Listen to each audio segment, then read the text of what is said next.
예, 학교 가기 싫었어요. 1학년 때. 갔는데 그때 거기에 유치원 교사로 아내가 있었습니다. 그래서 그걸 돌파하기 위해서 저는 제 이름 삼영, 학교 앞 안전속도 삼영, 낙선을 하고 나서 정리 안 되는 부분들이 참 많았어요. 오늘 우리 진행자분의 이 질문 속에서 새로운 이제 정리를 할 수 있는 좋은 기회였습니다.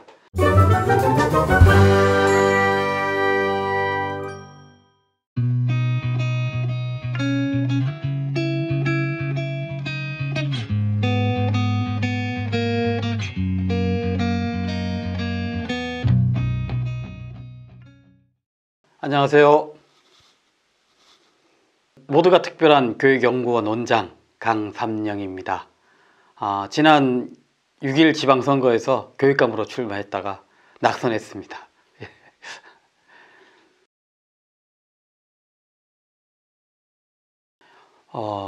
모처럼 카메라 앞에 서서 그런지 온 감각이 되살아나는 그런 느낌입니다. 자주 이런 계획이 있었으면 좋겠습니다.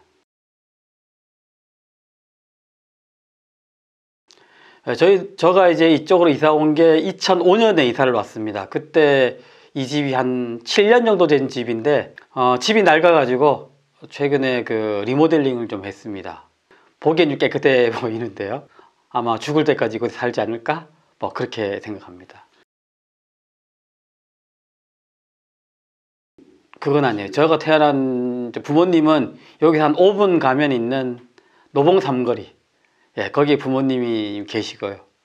그때 민들레라고 하는 태풍이 왔는데 이게 루사 매미 다음에 온 작은 그 태풍이었는데 그때 제가 부모님과 같이 살던 그 단칸방이 그 물에 잠겨가지고 신혼살림이 다 젖고 이러면서 집을 얻어야 되겠다 하고 고민하던 차에 요 집을 알게 돼서 일로 이사를 왔습니다. 그때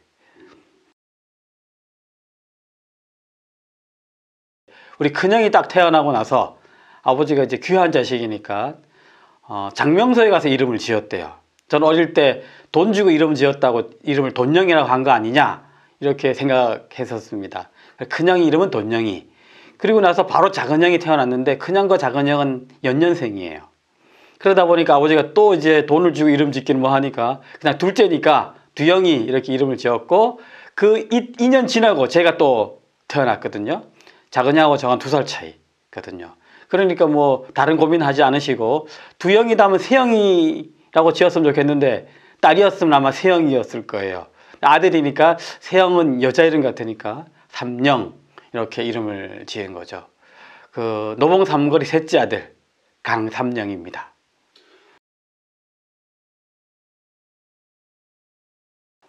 제가 태어난 것은 그 당시에 명주군 묵호읍에서 태어났어요. 초등학교 입학은 묵호초등학교로 입학을 해서 1학년 12월 달에 망상초등학교 전학을 왔어요. 그래서 망상초등학교 졸업하고 그다음 묵호중학교를 갔죠. 그 망상에서 묵호 갈 때는 기차로 통학을 했어요.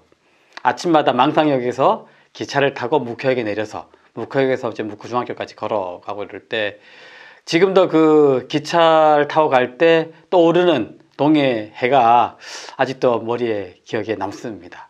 그런 다음에는 이제 부평고등학교를 갔는데 그때 버스로 한 50분, 60분 정도 걸렸어요. 망상에서 부평까지.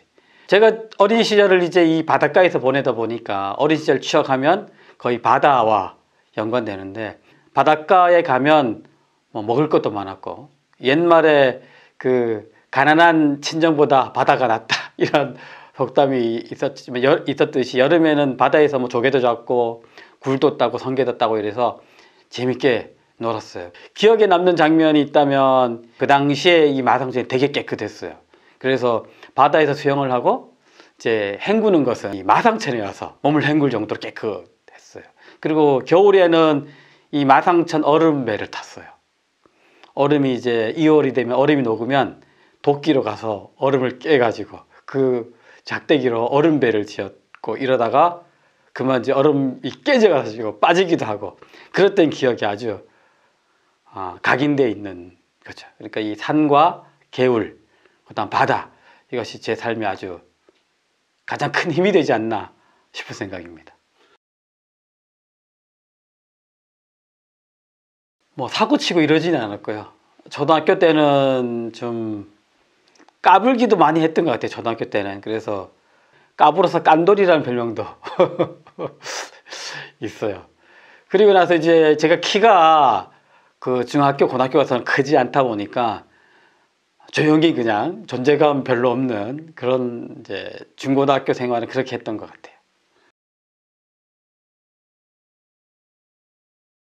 예, 공부 못한다는 소리를 듣지는 않았어요. 영어는 못했고 수학은 잘했습니다. 국어 다 잘했는데 영어는 중학교 1학년 때 늘 뭘 했냐면 단어 시험 보고 틀린 게 있으면 손바닥을 맞았는데 그때 영어에 대한 트라우마 같은 것이 있었던 것 같아요. 영어 공부는 지금도 자신이 없어요. 사실 제가 이제 고등학교 갈 때도 저희 아버님은 그 당시에 이제 기술고등학교로 가라는 권유를 많이 했어요. 삼형제 셋 다 인문계고등학교 보내서 이제 대학을 보낸 형편이 안 되니까. 그런데 우리 큰형은 아버지 말을 듣지 않고 이제 인문계고등학교를 가서 대학을 갔고, 우리 둘째 형한테 똑같이 이제 권유를 했고, 우리 둘째 형은 아버지 말을 듣고 철도고등학교를 갔고요. 저한테 또 이제 고등학교 갈 때 또 권유를 했는데 저는 그때 대학을 가고 싶다. 고등학교만 보내주면 대학을 알아서 가겠다. 이렇게 큰 소리를 치고 인문계고등학교를 갔었고, 가서 이제 대학을 가야 되는데 그 제 성적이나 뭐 이런 것들 보고 집안 형편을 봤을 때는 등록금이 제일 싸고, 예. 그 다음에 대학 졸업하면 바로 취업을 할 수 있는 그런 곳이 교대였고, 그래서 이제 교대를 선택했고, 그 교사의 꿈은 교대 입학하면서 아이들과 같이 사는 삶이 좋고 보람 있고 같이 이뤄올 수 있겠구나 하는 생각을 하게 됐습니다. 그래서 이제 교사의 길을 쭉 걸어왔죠. 예, 많은 분들이 이런 걸 잘 모르고 계셔요. 지금 질문도 그러는데, 이 교육대학에는 이제 RNTC 제도라는 것이 있는데, 이것이 하사관 교육을 1학년, 2학년 때 받고 2학년이 끝날 때쯤 되면 바로 예비역에 편성되는 제도가 있습니다. ROTC는 이제 간부 후보생을 키운다 그러면 RNTC는 하사관 후보생을 키우는 교육인데, 그런 제도가 만들어졌어요. 근데 그게 왜 그러냐면, 이제 예전에는 교대를 졸업하고 그 사범학교를 졸업하거나 교대를 졸업하고 나면 교사를 하지 않고 다른 곳으로 이직하는 경우가 되게 많아서 이 병역 특혜를 주는 제도를 만든 거예요. 그래서 대학을 졸업하고 7년간 의무 복무를 하도록 그런 제도를 만들었고, 그것이 바로 RNTC 제도였어요. 그래서 1학년과 2학년 때 군사교육을 학교에서 받고, 그다음 여름방학 때는 전방에도 들어가고 훈련소도 가고, 이렇게 해서 그 바로 예비역에 편성되기 때문에 지금 말씀하신 것처럼 군대 이야기, 군대에서 축구한 이야기, 이런 얘기는 드릴 말씀이 없네요.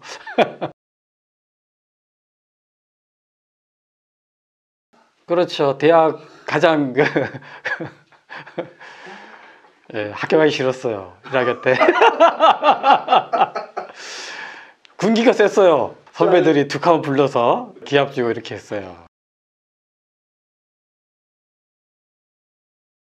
저 4학년 때, 대학 4학년 때 임용고시 제도가 처음 생겼어요. 전국의 교대는 국립교대밖에 없었어요. 그러다 보니까 경쟁률이 치열하지 않았어요. 1.2대 1 뭐 이 정도 됐기 때문에 웬만하면 합격할 수 있었어요. 그래서 떨어진 친구들도 있죠. 2번, 3번 떨어진 친구들도 있는데, 저는 그러니까 6개월 늦게 졸업했고 그 다음에 임용고시를 봐서 바로 3월 달 발령을 받았으니까 학점이나 뭐 이런 거는 괜찮았습니다.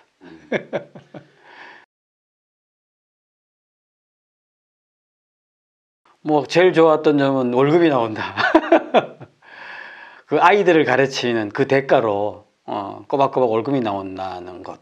그래서 아이들한테 더 충실해야 되겠다, 월급 값은 해야 되지 않냐, 이런 생각으로 아이들하고 정말 열심히 잘 치열하게 이렇게 지냈는데, 좀 아쉬운 점이라 그러면 그 당시에 교사들 업무가 너무 많았어요. 수업에 충실하기가 어려웠던 상황이었죠.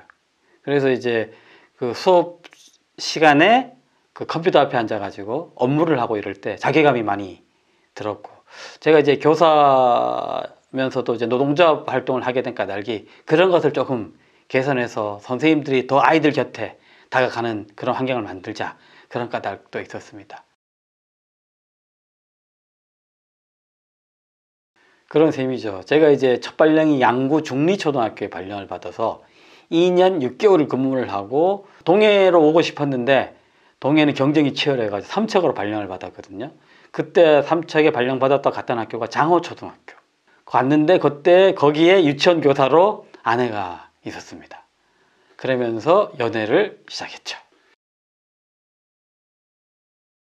당연히 제가 먼저 하는 일은 안 하고. 그때 이제 제가 이제 망상에서 장호까지 이제 다녀야 되니까 승용차가 필요했어요.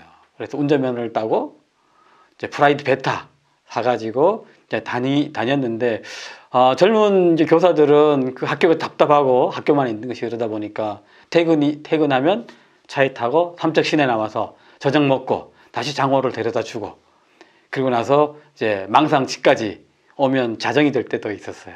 예. 그러면서 정이 쌓였죠. 예.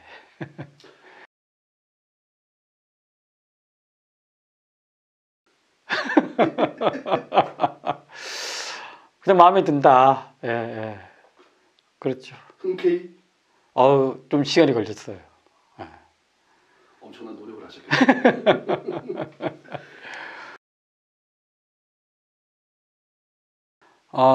그러니까 이제 그런 그 고백하기 전에 서로 이제 사는 얘기를 이렇게 나누면서, 이 친구도 나와 비슷하게 어려운 집안 환경에서 나름 열심히 살아왔다, 이런 생각이 들었고, 제가 보기에는 똑똑해 보였어요.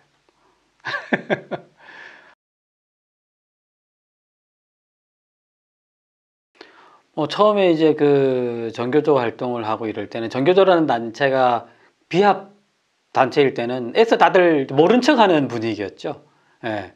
그때 삼척 같은 경우에 조합원 7명, 교사는 한 1000명 되는데 7명이고 나머지는 다 후원회원으로 이렇게 하고 이랬을 때, 저희들이 사무실을 유지하기 위해서 30만 원씩 내고, 조합원들이 한 7, 8명밖에 안 되니까요.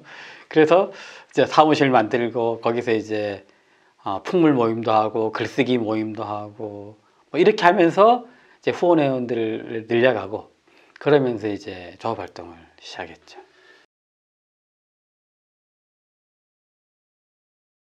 초창기에는 뭐 그게 그 탄압이 있었으니까 그렇게 생각할 수는 없죠. 그게 아시다시피 이제 아이들 키우고 또 그러다 보면, 그리고 사람의 성격이라는 게 이렇게 좀 그런 걸 드러내고 하는 걸 부담스러워하는 분들이 많고, 운동이라는 것이 뭐 1, 2년 하고 말 게 아니라 계속 해야 되는 일이니까, 그래서 조급함을 갖지 않으려고 노력했고요.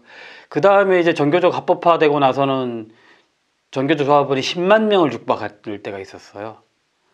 그러면서 대중조직이 됐죠. 대중조직이 되고 나서부터는 이제 이 조합원들의 어떤 그 교육 가치관이나 이런 것들을 그전 비합 때 소수였을 때하고는 다른 영역이잖아요. 뭐 교사 4명 중에 1명이 전교조 조합원이니까 그분들의 어떤 도덕성이나 이런 것들을 다 일일이 뭐 할 수가 없죠. 그러다 보니까 이제 전교조에 대한 실망감 같은 것들이 생기기 시작하면서 또 이제 탈퇴가 이루어지고, 이렇게 이제 모든 것이 이제 승하면 쇠하고 쇠하면 다시 승하고, 이런 과정이라고 저는 보고 있습니다. 지금 뭐 사실 노동 활동들이 그런 과정에서 민주노총이나 이런 데도 뭐 조합원이 100만을 넘어가고 이러면서 도덕성 시비에 자꾸 휘말리는 것도 어쩌면 그런 역사의 과정이 아닐까, 이렇게 좀 생각해 봅니다. 예, 그 강원도에 이제 특수학교가 여러 곳이 있는데 태백 미래학교라고 사립특수학교가 태백에 있었습니다. 그 학교에서 이제 성사안이 발생하면서 학교 운영에 많은 어려움이 생겼습니다. 학교 설립자이자 교장 선생님이 이제 극단적인 선택을 하시면서 어려움을 겪고, 그런 와중에서 이제 그 사립학교 재단에서 이제 공립 전환 의사를 밝혀왔고, 그 공립 전환하기 위해서 이제 강원도 교육청에서 추천해주는 인사를 교정으로 선임해서 공립 전환의 진행 과정을 밟아보겠다, 이렇게 제안이 왔고, 제가 그 역할을 맡아서 태백미래학교로 가게 됐습니다. 그래서 이제 사립 태백미래학교 교장으로 역할을 시작해서 6개월 만에 공립특수학교로 전환을 시키고, 그 이후에도 6개월 더 근무를 했죠. 그래서 한 1년가량 교장으로 근무를 하면서 그 태백미래학교의 정상화를 위해서 한 1년 가까이 애썼습니다. 그러면서 교장이 된 거죠. 뭐 재산이나 행정적인 절차 같은 경우는 그 강원도 교육청 행정하는 분들이 차근차근 진행해 주는데, 문제는 그게 사립학교에 있으면서 기숙학교였거든요. 그 학생들이 있는 기숙시설이 법적 요건을 충족하지 못하는 시설에서 아이들이 먹고 자고 있었습니다. 그게 소방법에도 안 맞고 시설 기준에도 안 맞고 하는 곳에 있는데, 당장 이 아이들을 다른 곳으로 뺄 수가 없으니까 그런 불법 상황에서 공립 전환시키기 위해서 소방서 사람들 불러서 시설 기준 맞추고 이렇게 막 방학 때 공사하고 막 이렇게 했던, 그러면서 만약 그때 어떤 사안이 생기거나 사고가 생기면 모두가 제가 책임져야 될 그런 상황이었어요. 그것이 가장 어려웠고, 제가 바로 그 아이들 기숙사 바로 옆에 관사에서 밤에도 아이들 소리에 계속 귀 기울이고 이렇게 한 1년 가까이 있었던 게 가장 힘들었어요.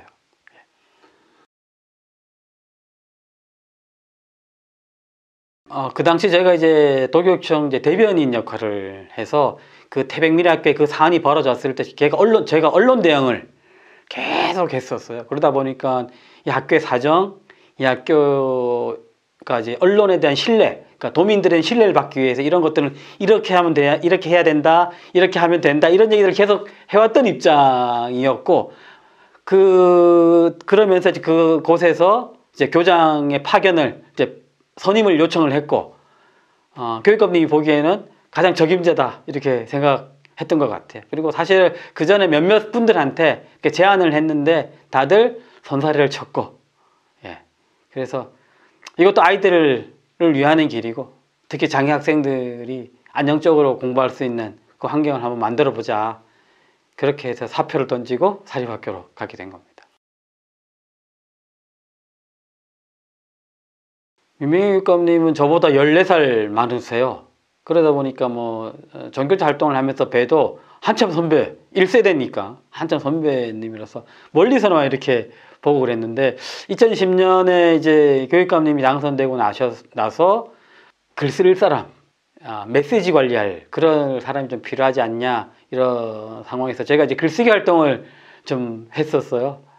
지금도 이제 글쓰기 활동을 하고 있는데, 그런 것들이 이제 많은 사람들 속에서 글 쓸 능력이 있다, 이렇게 돼서 그런지 몰라도 저를 이제 와서 좀 일 좀 하자, 이래서 2010년에 7월부터 가서 계속 이제 글을 쓰고 이런 일을 하다가 이제 부대변인하고 대변인하고 이런 과정을 거쳤습니다.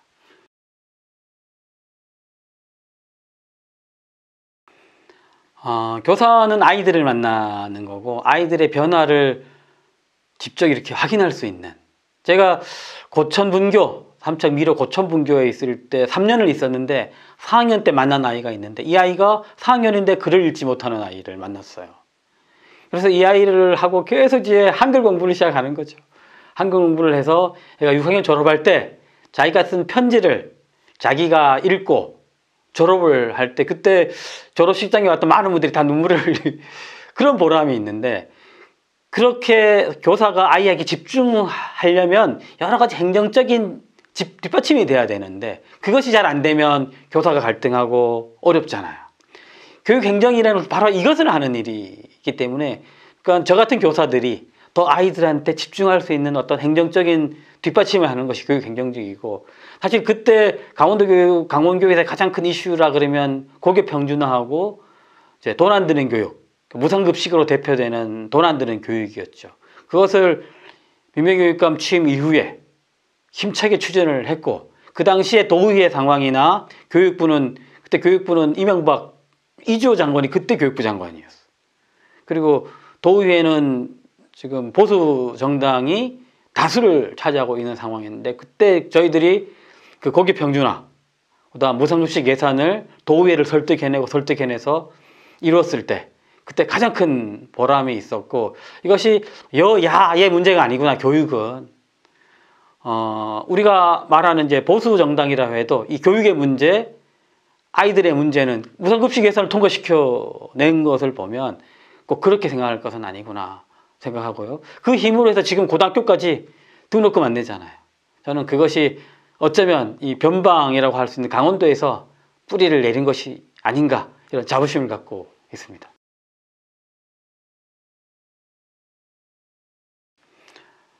사실 뭐 저는 그 강원교육 12년을 함께 해왔습니다. 그래서 그 모두를 위한 교육 12년에 대한 평가 받아야 된다, 이런 생각을 했고요. 공은 공대로, 과는 과대로 정당한 평가를 받아야 된다 싶었습니다. 그 바탕에서 새로운 미래 교육을 만들고 설계해야 된다. 그것이 그 적임자가 저가 아닐까, 이런 생각을 했고, 주변에서도 함께하는 분들이 이제 그런 제안을 주시고, 그래서 출마하게 됐고, 지금 말씀드린 것처럼 우리 교육의 방향이 앞으로 어떻게 가야 될 것인가에 대한 고민입니다. 아이들은 다 다릅니다.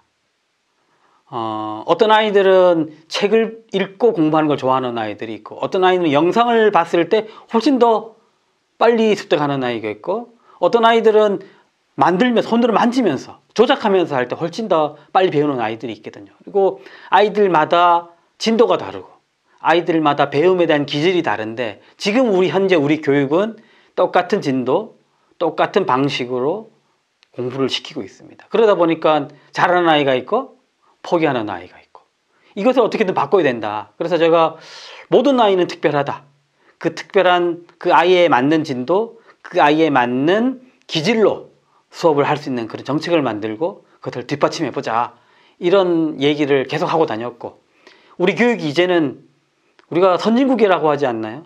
우리 교육이 이제는 그것이 가능한 시점이 왔다, 그것을 좀 더 널리 퍼뜨리고 싶어서 출마를 했습니다.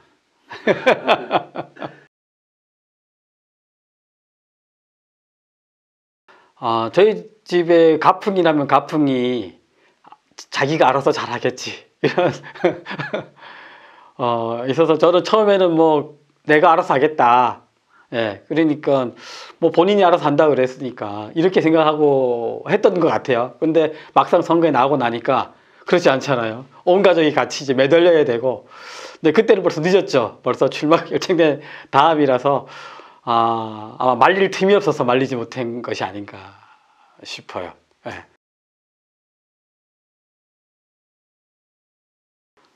저희들은 그 대학 다닐 때, 학교 다닐 때는 그 디스코텍이 있었죠. 예. 춘천에도 바덴 뭐 이런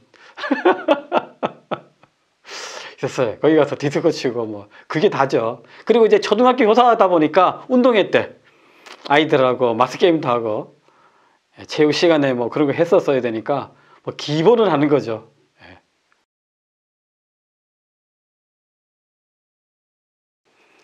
예, 가장 뭐 좋았던 기억이 있다면 지금 말씀드렸던 그런 교육의 전환에 대해서 도민들께 말씀드릴 수 있었다는 것, 그것이 가장 좋은 기억이었고, 또 하나 하면 지역마다 교육 현안이 다르다는 거죠. 강원도 교육청에 있을 때는 강원도 전체를 볼 수밖에 없는데, 지역에 다니면서 보면 동해시는 동해시의 교육 문제가 있고, 삼척은 삼척의 문제가 있고, 고성은 고성의 문제가 있다는 것, 그리고 이 지역에 계신 분들이 그 학부모님들이나 동문분들이나 이런 분들이 거기 그 현안에 대해서 많이 목말라 하고 있다, 이런 것들을 느낄 수 있었다는 것, 그게 참 좋은 점이었고요. 장날에 그 선거운동 가서 장날에 그 봄나물 팔러 나온 할머니들 그 거친 손을 이렇게 만질 때 찌릿한 느낌이 있었습니다.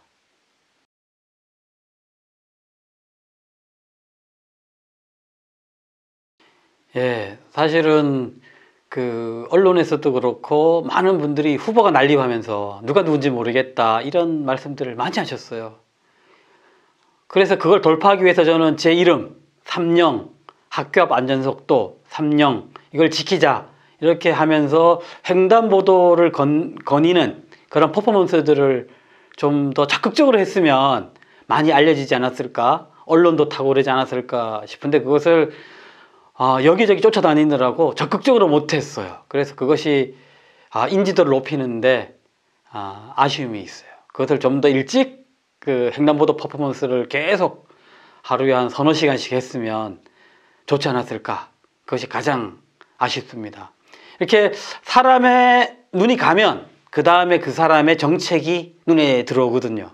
정책이 먼저 들어오지 않는다는 것을 저희들이 좀 간과한 것이 아닌가. 정책은 잘 만들고 그것을 여러 가지 방법으로 알리려고 했지만 사람이 먼저 눈에 들어오지 않았다는 점. 그것이 큰 아쉬움으로 남습니다. 지금 신경호 교육감님이 취임하고 나서 6개월 정도 됐기 때문에 뭐 정책적인 성과가 나오는 것은 별로 없어요.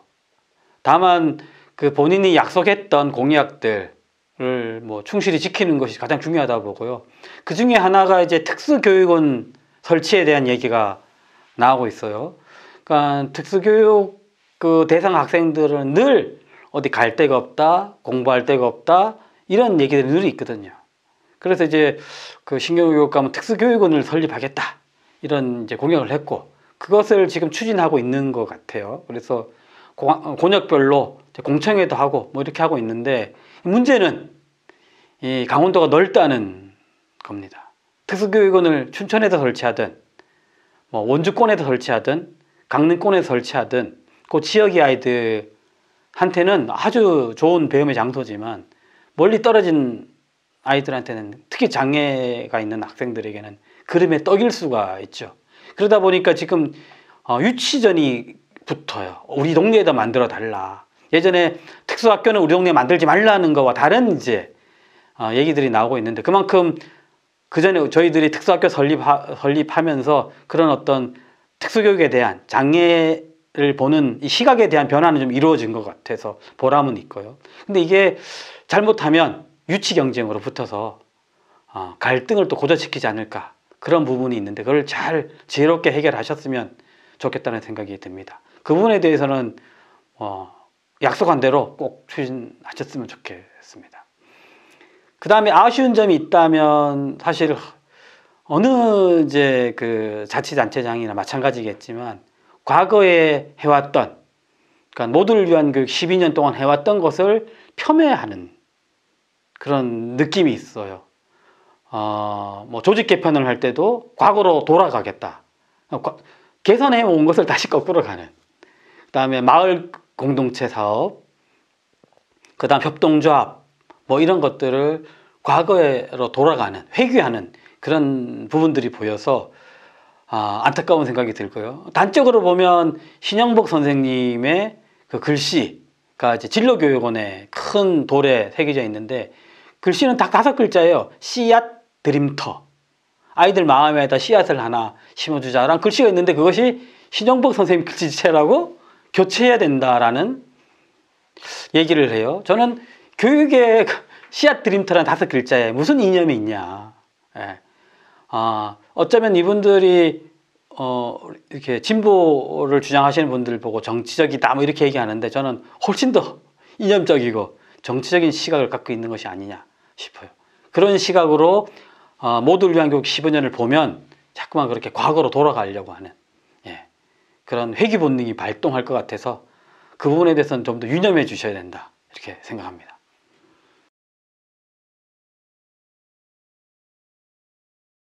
저는 지금 사무실을 하나 준비하고 있습니다.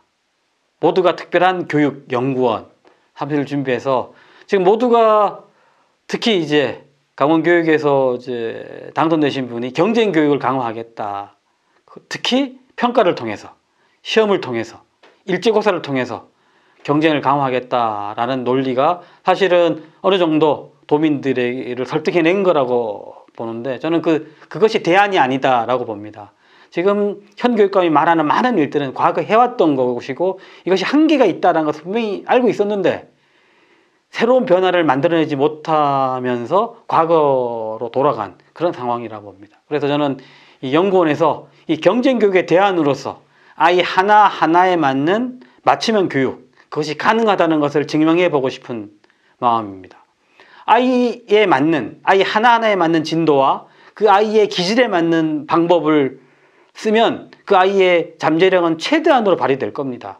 그런데 이 얘기는 교육학 일쪽에 나오는 얘기입니다. 모든 교육 전문가들이 동의하는 방법인데 문제는 이것이 비용이 많이 든다는 내용입니다. 아이 하나하나를 옆에서 가르치려면 당연히 비용이 많이 들죠.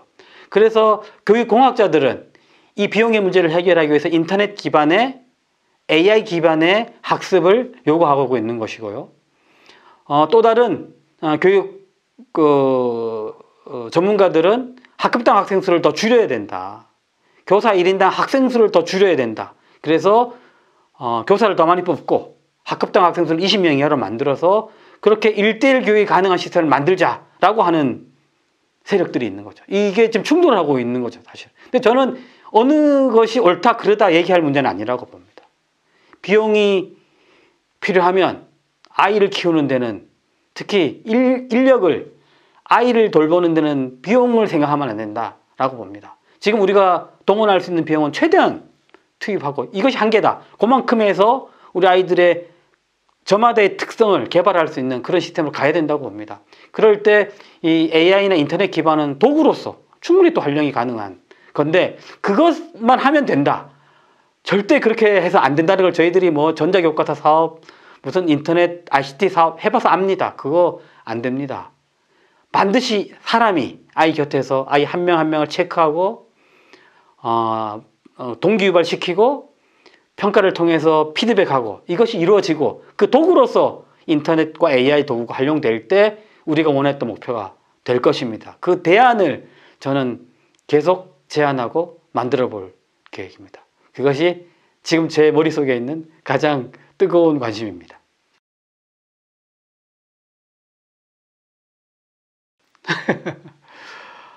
뭐 친한 친구고요. 건전한 경쟁 관계.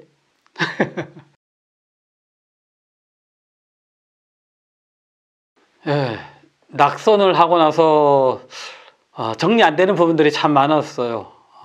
오늘 우리 진행자분의 이 질문 속에서 새로운 이제 정리를 할 수 있는 좋은 기회였습니다. 예, 정리가 안 될 때는 여행을 가면 어느 정도 정리가 되는 것처럼 모처럼 여행을 가서 코가 찡한 찬바람을 이렇게 맞으면서 아주 속이 시원해지는 그런 느낌이었습니다. 우리 진행자분의 이 진행 솜씨가 보통이 아니라는 생각이 듭니다. 아주 고맙습니다.